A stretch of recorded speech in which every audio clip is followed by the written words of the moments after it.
So far it's gone pretty good. A little inconsistent, but I think the biggest part is just the stuff I've learned from spring training until now, being with this organization and the coaches here.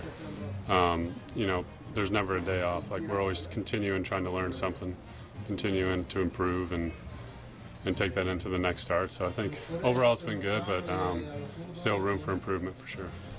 8 years in the majors, I think this is for you now. 2015 or so, I think you broke into the league. Are my facts straight? I mean, not all in the majors, but 8 years or so you've been playing pro ball, right? Overall, what are some of the biggest ways that you've seen yourself grow and improve as a baseball player over the last 8 seasons? I think the biggest thing is just commanding the baseball, trusting my stuff over the plate, getting ahead of hitters as far as pitching goes. I think in the past it was just one of those things where I felt like I had to be perfect and I didn't want to get hit, so I tried to make the perfect pitch every time, and now it's more like be aggressive over the plate and stick to my strengths. How nice is it being in Milwaukee? I think I looked it up, and this is the closest major league stadium to at least Cedar Rapids, probably Cascade as well. How nice is it being at a place where I assume you have a lot of family and friends and old colleagues, coaches, whatever, coming and watching you play? Yeah, it's been great. We've had a lot of family and friends that have come up to the games, and just I've been able to chat with them afterwards and visit with them and hang out with them, and I've actually been able to go home a few times with this being so close, so it's been good. I'm probably not the first person to point out that you're the last remaining remnant of UNI baseball played in the major leagues. I know that was just one season for you, 2009, but you were on the last UNI baseball team. Tell me what that was like playing for UNI, if you can take me back to 2009, just playing on that final team in the last games for the Panthers.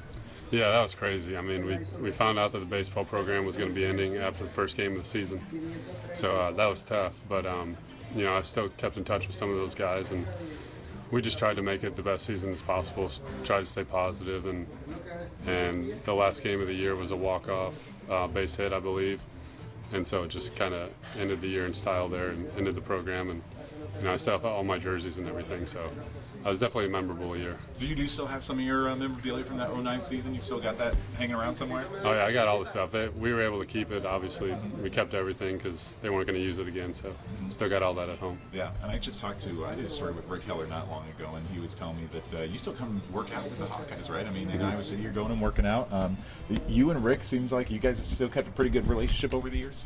Oh yeah, I played for him at Indiana State too, so we've kept a great relationship. He lets me come work out at Iowa in off seasons. I throw bullpens there, and I work with the pitching coach there too as well. So just in the wintertime, they have good indoor facilities.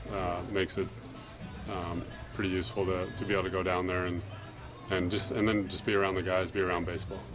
How much has Rick helped you along? I mean, because he's been such a great coach for UNI, for Indiana State, for the Hawkeyes. He's done so well. How has he helped you personally and just growing as a baseball player, both in college and now professionally as well? Yeah, he's great. I mean, Rick's all about fundamentals, playing the game the right way, playing the game hard, and always striving to improve. So whenever I go down there and chat with him, or if he texts me in the season, it's always positive thing. So I'm just glad to keep that relationship with him.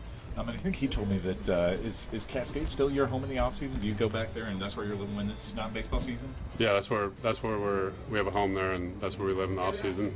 Like I said, it's only an hour from Iowa City, so it makes it easier to go down to Iowa City, and we have a bunch of family and friends in Cascade still. So it's a place where both me and my wife grew up, and we liked where we're from, so we want to raise our kids there too.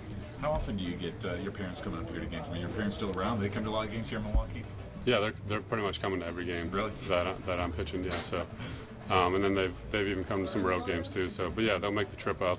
Like I said, it's an easy drive, so they make the trip up pretty much every time they can. I mean, I'm sure you've still got a number of good years left in you, but overall, just reflecting on the last 8 seasons, I mean, baseball's brought you to wherever, Chicago, Florida, San Diego, Japan. I mean, just talk about your baseball journey and I mean everywhere that's brought you and how thankful you are to have this career that you have. Yeah, I've been very thankful to have this career. It obviously hasn't gone in the way that I thought it would from the beginning, but it's taken me a lot of places, and with me and my family going overseas to Japan and then coming back here, being with the Brewers. But we're here now, and we're just trying to make the most of our opportunity. That's good. Colin, anything else?